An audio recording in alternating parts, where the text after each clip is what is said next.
So this is a small log mill, that's what you get.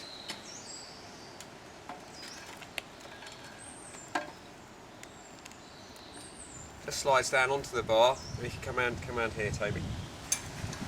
I wanted to film this doing up the nuts on it, you see.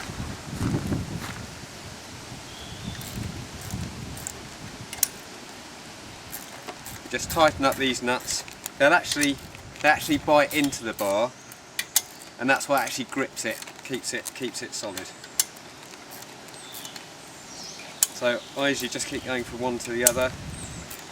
Just get them on there nice and tight.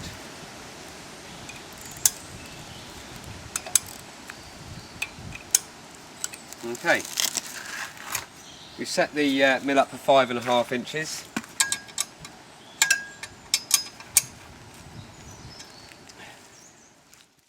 All I've done here is put a 6x2 on the top of the log.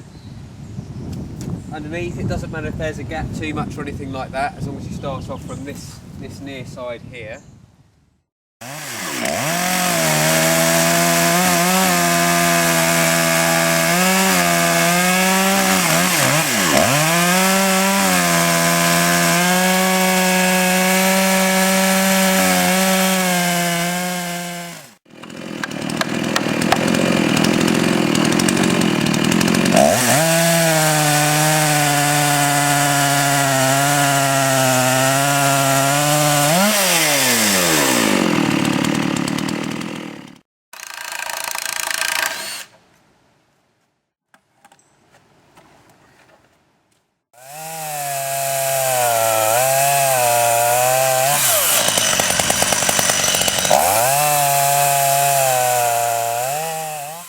Okay, so now we're just going to drop the mill down to 1.25 inches.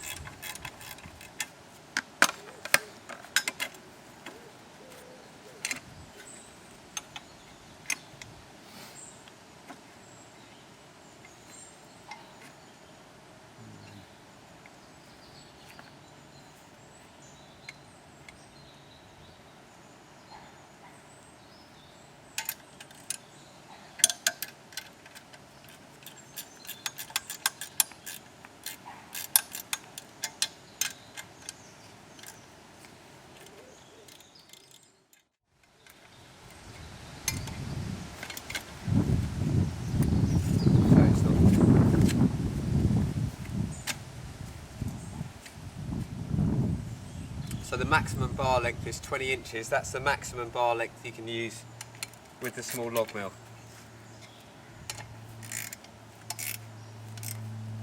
Otherwise you start getting separation between the tip of the bar and the chainsaw.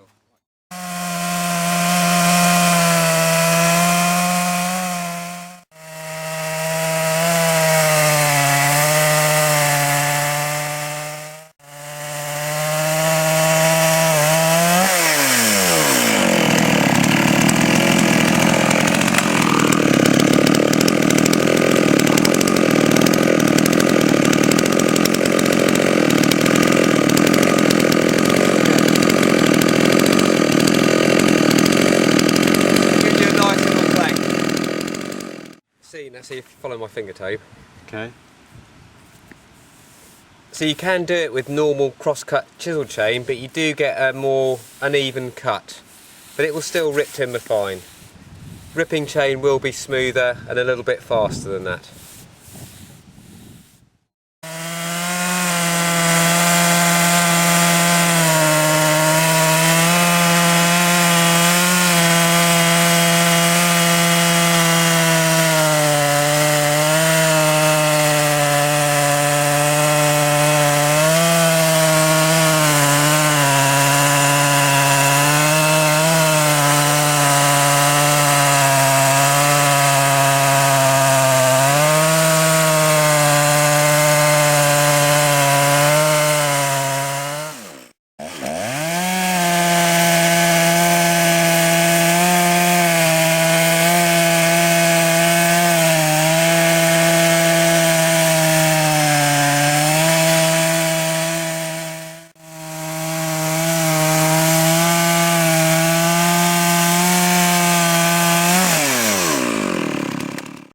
Yeah, that's another difference I find with using ripping chain, is that if you can see how much I've slowed down towards the end, because normal cross-cut chisel chain seems to lose its edge quite quickly, whereas correctly sharpened ripping chain will keep its edge a lot longer. But you have to have the depth gauges set correctly as well for that.